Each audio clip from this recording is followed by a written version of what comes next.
¿Cómo les va, gente? Bueno, en esa partecita del video vemos una batería de medidores conectada a servicio mediante flexibles. Ese flexible se creó por los cambios de medidas en los medidores, y para que no reniegue la gente de Naturgy o Gas Natural, se implementó el flexible. Entonces, cuando los avisagrados no llegaban, se hacía llegar mediante ese flexible.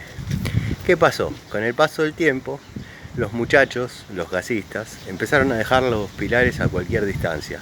Entonces se implementó como ya un elemento más de la instalación. Es una pieza válida, así que bueno, tiene que ser la aprobada, obviamente, DINA técnica.